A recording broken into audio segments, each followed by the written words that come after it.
बोलो जयकारा। बोलो मेरे श्री गुरु महाराज की जय। श्री सतगुरुदेव भगवान की जय। श्री लंगली निवासी भगवान की जय। श्री परमहंस दयाल जी महाराज की जय। श्रीमद् भागवत रहस्य पंचम स्कंद आगे। योग वशिष्ठ जी रामायण में ज्ञान के 7 भूमिकाएं इस प्रकार निर्देशित करते हैं। पहला शुभेच्छा, दूसरा सुविधाचारण, तीसरा तनुमासना तनुमानसा, चौथा सत्वपत्ति, पांचवा असंशक्ति, छठा पदार्थ भवानी, सातवां तुर्यागा। पहला स्वेच्छा, आत्म कारण के हेतु क्षेत्रीय और ब्रह्मनिष्ठ गुरु की शरण में जाकर उनके आदर्श अनुसार शास्त्रों का अवलोकन अध्ययन करके आत्म विचार और आत्मा के साक्षात्कार की उत्कृष्ट इच्छा करना ही शुभेच्छा है। दूसरा सुविचारण, सद्गुरु कथित उपदेश वचनों का तथा मोक्ष शास्त्रों का बार बार चिंतन और विचार करना ही सुविधाचारण है। तीसरा तनुमानसा, श्रवण मनन और निध्यासन से शब्दी विषयों के प्रति जो अनासक्ति होती है और सर्विकल्प समाधि में अभ्यास से वृद्धि की जो तनुता सूक्ष्मता प्राप्त होती है वही तनुमानसा है। चौथा सप्तपति। दूसरा एक बार फिर सुने। सुविधाचरण, सद्गुरु कथित उपदेश वचनों का तथा मोक्ष शास्त्रों का बार बार चिंतन और विचार करना ही सुविचारणा है। तीसरा तनुमानसा, श्रवण मनन और निध्यासन से शब्दी विषयों के प्रति जो अनासक्ति होती है और सर्वकल्प समाधि में अभ्यास से बुद्धि की जो तनुता सूक्ष्मता प्राप्त होती है वही तनुमानसा है। चौथा सत्वपति, उपर्युक्त 3 से साक्षात्कार पर्यंत स्थिति अर्थात निर्विकल समाधि रूप स्थिति ही सत्वपति है। ज्ञान की चौथी भूमिका वाला पुरुष ब्रह्मविद कहलाता है। पांचवा आसक्ति, चित्त विषायक परमानंद और नित्य अपरोक्ष ऐसे ब्राह्मण भावना के साक्षात्कार रूप चमत्कार आसक्ति है। इससे अविद्या तथा अपने कार्यों का प्रबंध नहीं होता अतः इसका नाम आसक्ति असंगसति है। छठा पदार्थ भवानी, पदार्थों की दृढ़ अप्रीति होती है वह पदार्थ भवानी है। सातवां तुर्यागा, तीनों अवस्था से मुक्त होना तुर्यागा है। ब्रह्म की जिस अवस्था में आत्मरूप और खंड जाने वही अवस्था तुर्यागा है। इन 7 भूमिका में से प्रथम 3 भूमिकाएं साधन कोटि की हैं और अन्य 4 ज्ञान कोटि की। 3 भूमिकाओं तक सगुण ब्रह्म का चिंतन करो। ज्ञान की 5वीं भूमिका तक पहुंचने से जड़ और चैतन्य की ग्रंथि छूट जाती है और आत्म का अनुभव होने लगता है। आत्म शरीर से भिन्न है और भूमिकाओं में उत्तर देहभान भूलता जाता है और अंत में उन्मत्त दशा प्राप्त होती है। ऋषभ देव जी ने ऐसी दशा प्राप्त की थी। ज्ञानी जन भी इंद्रियों से डरते हैं, वह इंद्रियों का विश्वास नहीं करते।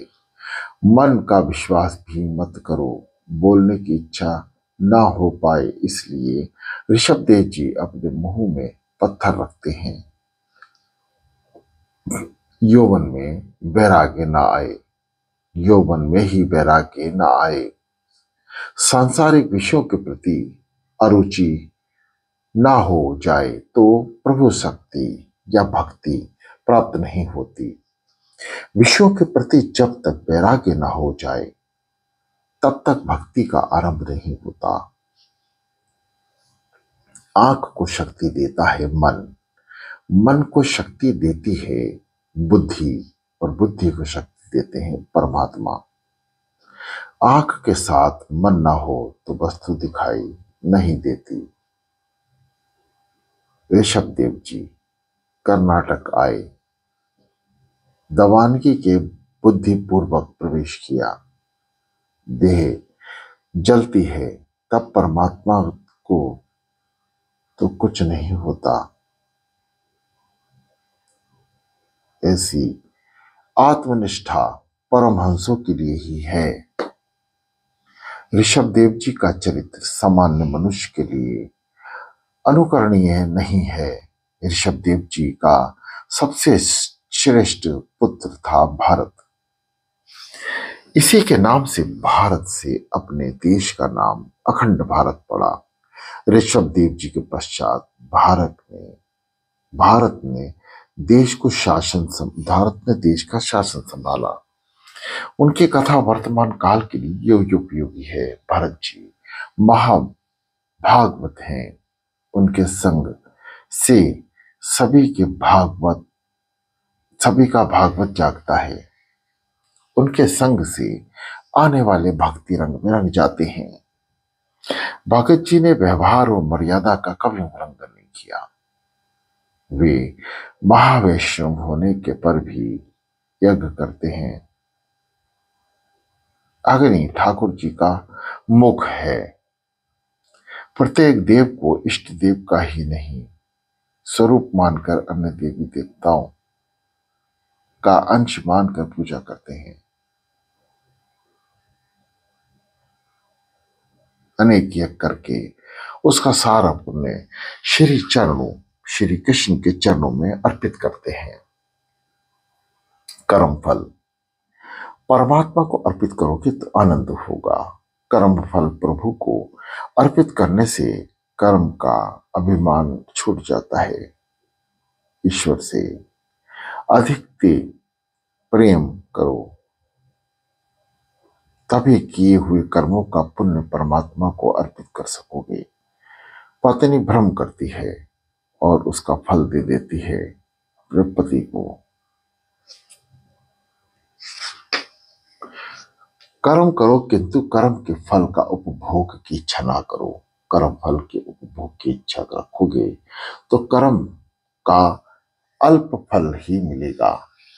पर यदि वह कर्म फल भगवान को अर्पित करोगे तो अनंत फल मिलेंगे। सकाम कर्म की भागवत में कई स्थानों पर निंदा की गई है। सकाम कर्म से क्षति होने पर क्षमा नहीं मिल पाती।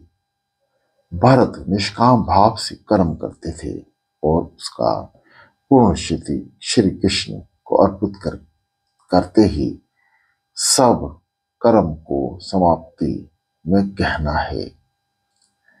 अमेन कर्माणे भगवान परमेश्वरम प्रियतम न मम।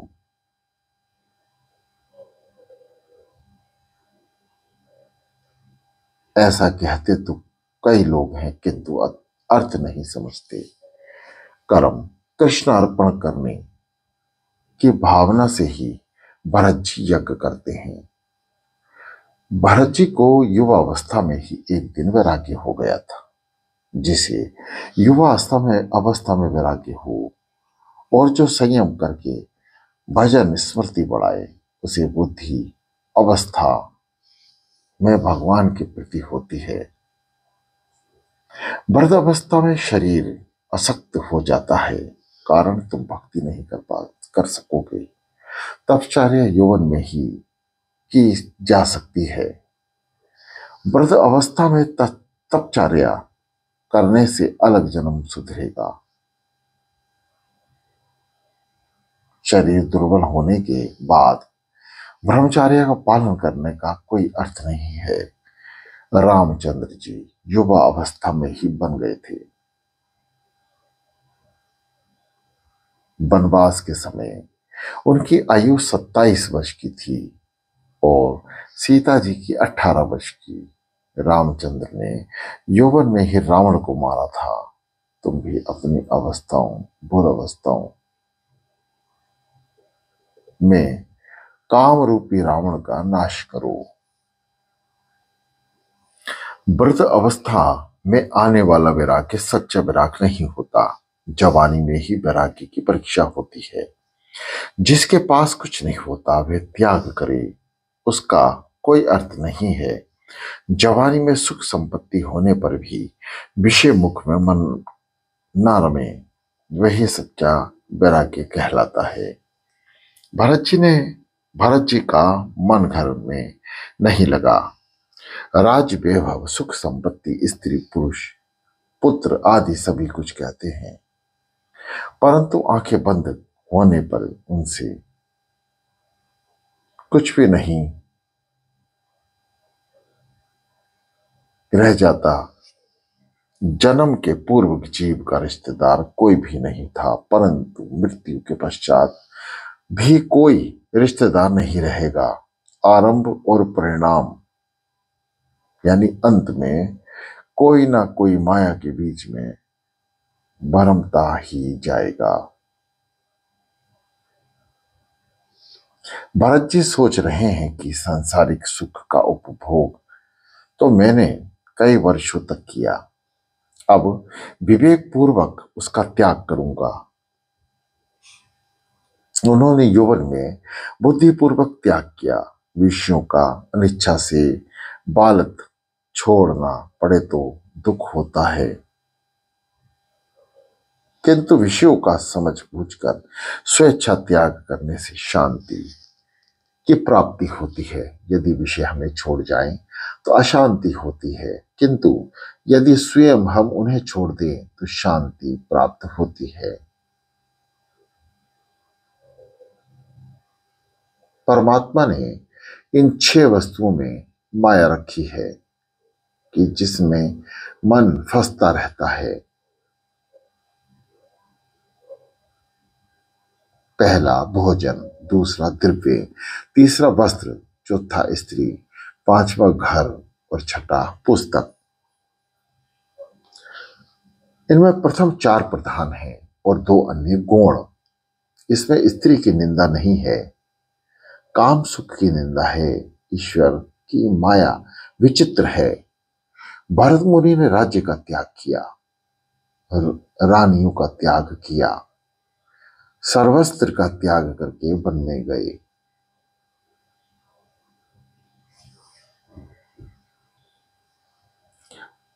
वन में एक मृग बाल से स्नेह हो गया और अपने मन में उसे स्थान दे दिया। इस आसक्ति के कारण उनका भजन ध्यान आदि खंडित हो गया और उन्हें मृग योनि में जाना पड़ा। अतः अपने घर चाहे किसी को भी रख लो, किंतु मन में तो किसी को भी नहीं बसने दो। मन में किसी को बसाओगे तो प्रभु भजन में ही वह बाधा रूप होगा। जगत में किसी भी पदार्थ से इतना तो स्नेह मत करो कि जिससे वह स्नेह तुम्हारी प्रभु भक्ति में बाधा बन जाए। भरत मुनि के मन में मृग बाल के लिए आसक्ति ने जन्म लिया। वह उनके लिए पुनर्जन्म का भी कारण बना। संकल्प यानी वासना पुनर्जन्म का कारण बनता है। मन में अन्य किसी भी वस्तु के प्रवेश होने पर मनमोहन वहां से भाग निकलते हैं। श्री रामकृष्ण परमहंस कहते थे कि संसार में नौका की भांति रहना चाहिए।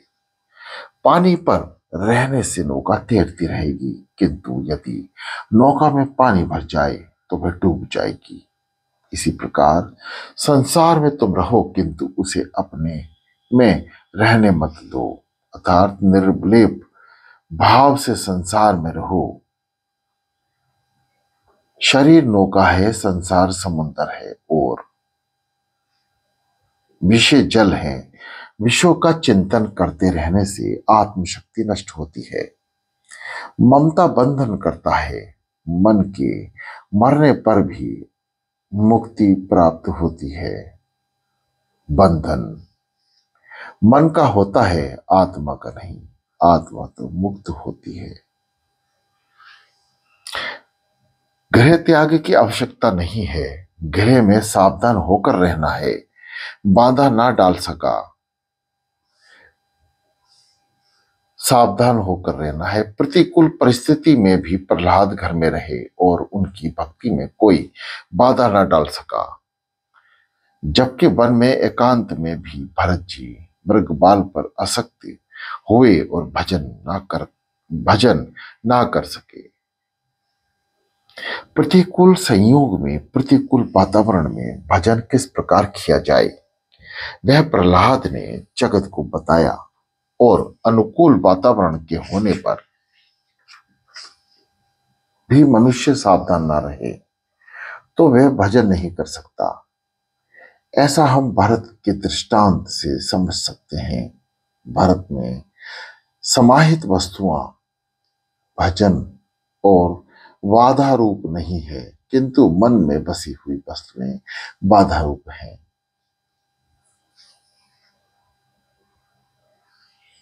गहरे त्यागी महात्माओं को माया किस प्रकार सताती है, वह ये कथा बताती है। भरत जी ने सोचा कि एकांत में बैठकर मैं ईश्वर की आराधना करूंगा। वे नेपाल में गंडकी नदी के किनारे आए। वहां भी आदित्य नारायण भगवान की आराधना करने लगे। ईश्वर के सिवा अन्य किसी का भी संग भजन में अपेक्षा करेगा। जिसे तप करना है वह अकेले में ही तप करे। मर्यादा यही सोचो, सर्वदा यही सोचो कि मैं अकेला नहीं हूं, मेरे भगवान भी मेरे साथ हैं। ईश्वर सिवाय अन्य और संग रखोगे तो दुखी होगा। भरत जी अकेले ही तप करने गए। गंडक का दूसरा नाम है शालिग्रामनी। भरत जी का नित्य नाम था 4 बजे ब्रह्म मुहूर्त में स्नान करते थे। कटिक जल में खड़े रहकर सूर्य नारायण का ध्यान और गायत्री स्त्री का जप करते हो।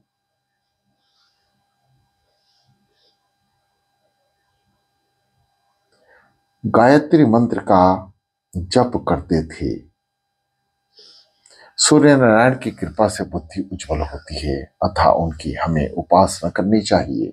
सूर्य नारायण के उपकार के कारण हम उनके ऋषि हैं। वे जगत को सतत प्रकाश दान करते हैं। उनका हृदय न होने पर जगत में प्रलय होता है। समस्त यथावर जंगम की आत्मा सूर्य है। सूर्य नारायण कभी सभी को प्रकाश देते हैं, किंतु वे बिजली की कंपनी की भांति बिल यानी नोटिस नहीं भेजते। वे रविवार की छुट्टी भी नहीं मानते। जिस दिन वे छुट्टी मनाएंगे जगत का प्रलय हो जाएगा। सूर्य परमात्मा का साकार स्वरूप है।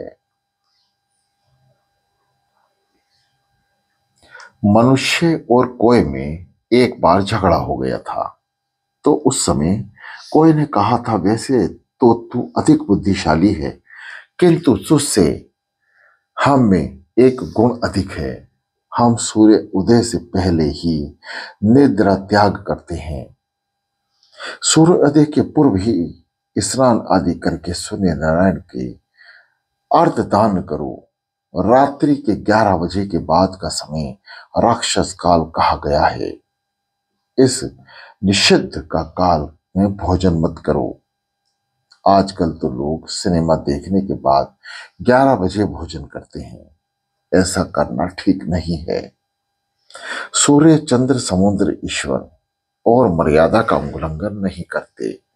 यह मानव परमात्मा की मर्यादा का पालन करने के लिए तुझे सुख समृद्धि भी दी गई है। भरत जी प्रार्थना करते हैं, मेरी बुद्धि, मेरा मन कहीं दुर्गामी ना हो जाए। भगवान से तजो में रूप का ही चिंतन करता हूं। अर्थ और ज्ञान के साथ जप करो। सुखदेव जी को वर्णन करते हैं, राजन, भरत द्वारकाधीश की मानसी सेवा करने लगे। प्रत्यक्ष सेवा को बहुत की थी, अतः सब मन की सेवा करने लगे। मानसी सेवा सरल नहीं है। अधिकतर पाप शरीर से नहीं, मन से ही होती है। अतः मानसी ध्यान, मानसी सेवा श्रेष्ठ है। ईश्वर में मन से तमन्य होना ही मानसिक सेवा है। एक बार एक बनिए ने गोसाई जी के पास जाकर कहा, महाराज, मैं प्रभु सेवा तो करना चाहता हूं, किंतु एक भी पैसे के खर्च के बिना सेवा हो सके ऐसा मार्ग बताइए। तो गोसाई जी ने मानसी सेवा का मार्ग बताते हुए उस बनिए से कहा कि तू मानसी सेवा के बिना खर्च कर ले। केवल मन से संकल्प करते रहना कि मैं भगवान को स्नान करा रहा हूं, वस्त्र पहना रहा हूं, पूजा कर रहा हूं, भोग लगाता हूं, भगवान का भोजन कर रहे हैं आदि। फिर गोसाई जी ने उनसे पूछा, तुझे भगवान का कौन सा स्वरूप अधिक प्रिय है? बनिए ने उत्तर दिया, मुझे तो भगवान की बाल कृष्ण स्वरूप अधिक प्रिय है। गोसाई जी ने कहा, प्रातः काल में ऐसी भावना करके ठाकुर जी के लिए यमुना जल ले आया हूं। घर आने पर ऐसा भाव जगाया जाए कि ठाकुर जी स्नान कर रहे हैं। यशोदा ऐसी भावना रखकर बाल स्वरूप की सेवा करना। बाल सेवा में वात्सल्य भाव मुख्य है। सेवा में दूध और मक्खन लाना, बाद में कन्हैया का मंगल गीत गाकर जगाना। जागो बंसी वाले, ललना मोरे आए हैं, रजनी बीती भोर भयो, घर घर खुले कुंवारे हैं।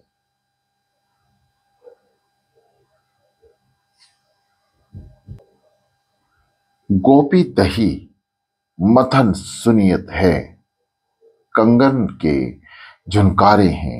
उठो लाल जी भोर भयो, सुर नर ठाड़े मारे हैं। ग्वाल बाल सब करत कुलहाल, जय जय जय सबद बिचारे। माखन रोटी हाथ में लीनी, गौ अन के रखवाड़े। मीरा के प्रभु गिरधर नागर, शरण आया को तेरो। जागो बंसी वाली लालना मेरी मोरे प्यारे।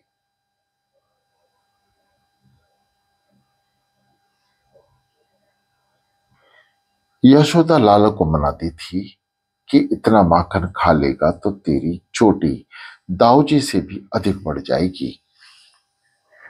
उड़द तक के काल में को मांगलिक स्नान कराना, फिर ठाकुर जी का श्रृंगार करना। कन्हैया से पूछो कि आज वे कौन सा पीतांबर लगाएगा। कन्हैया जो कहे वे पीतांबर पहनाना।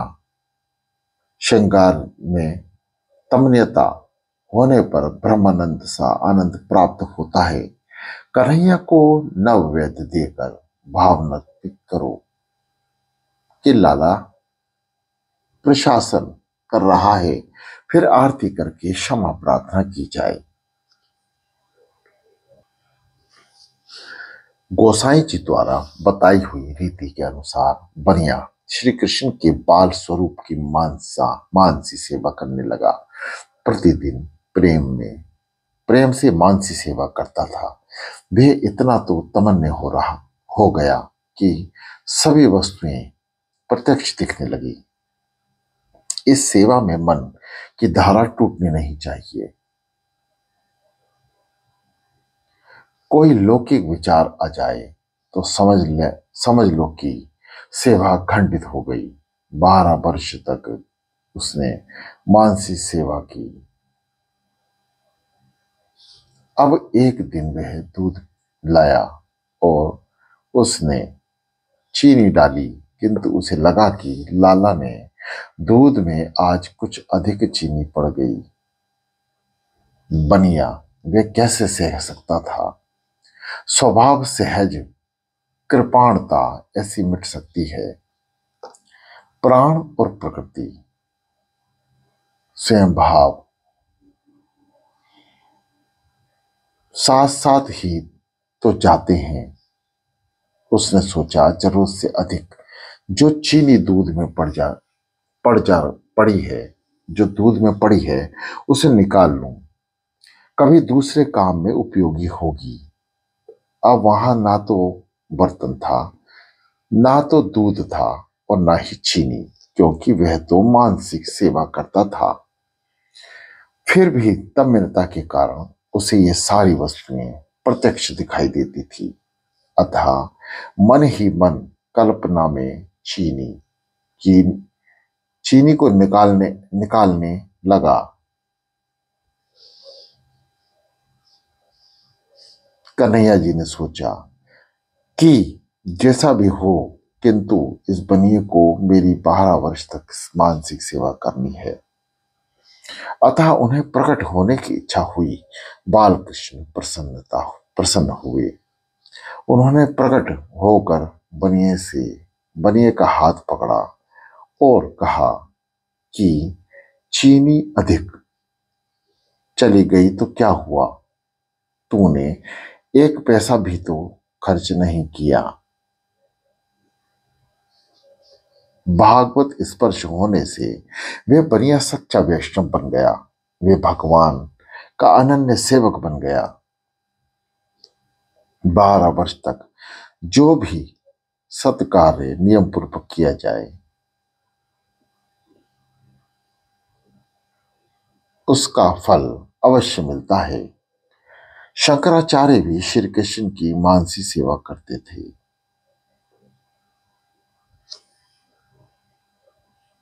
भरत जी मानसी सेवा करते हुए तमन्ने हुए। सेवा करते हुए थक जाते थे तो ध्यान और कीर्तन करने लग जाते थे। प्रभु के पीछे जो लगता है उसे ही माया साधती है। सांसारिक विषयों में जो फंसा हुआ है उसे माया नहीं सताती, क्योंकि माया मानती है कि यह तो मरा हुआ ही है, फिर उसे और क्यों मारूं। जो व्यक्ति प्रभु के पीछे पड़ा हुआ है उसे ही माया अधिक सताती है, किंतु जो माया के प्रभाव में बहता होता है उसके लिए वह बाधा रूप नहीं होता। माया मानती है कि वह तो मेरी बंदी है ही नहीं। माया की गति बड़ी विचित्र है। कमर तक जल में भरत जी खड़े हुए थे। ग्रीष्म ऋतु थी एवं गर्भवती हिरणी प्रातःकाल जलपान करने आई। इतने में ही कहीं से सिंह जी ने गर्जना की, जिससे वे हरणी भयभीत हो गई। उसने सोचा कि गंडकी नदी पार कर लूं। उसने जोर से छलांग मारी। प्रसव काल समीप था, अतः हरिण बाल का जन्म हुआ। वह नदी के जल में गिर पड़ा। दूसरे किनारे पर हिरणी की भी मृत्यु हो गई। भरत जी ने उस मृग बाल को नदी के जल में पड़ा हुआ देखा। उन्होंने इसी बच्चे से भी श्री हरि का दर्शन किया। वे सोचने लगे कि इसकी माता की तो मृत्यु हो गई, सो जगत में इसका तो कोई नहीं रहा, अब जिसका लालन पालन रक्षा आदि कौन करेगा। वे दयावश होकर उस बच्चे को अपने आश्रम में ले आए। वे सोचने लगे कि बच्चा मेरे सिवाय किसी को भी नहीं पहचानता, नहीं है, इसका पालन पोषण करना अब मेरा ही धर्म है। मैं इसकी अपेक्षा करूंगा तो मैं मर जाएगा। मैं इसी का पिता हूं और और मैं ही इसकी माता हूं। इसका लालन पोषण रक्षा करना मेरा कर्तव्य है। मनुष्य सोचा, मैं ही इस मृग बाल की रक्षक पिता हूं, अतः हर प्रकार से मुझे उसकी रक्षा करनी ही थी।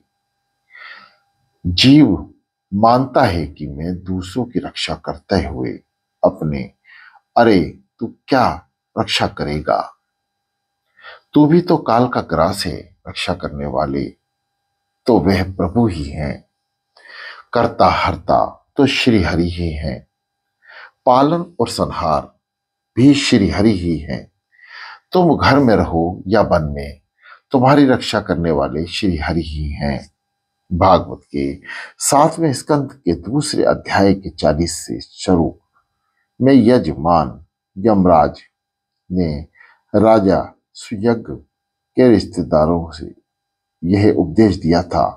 ऐसा कहकर हिरण्यकश्यप ने कहा, बोलो जयकारा, बोलो मेरे श्री गुरु महाराज की जय।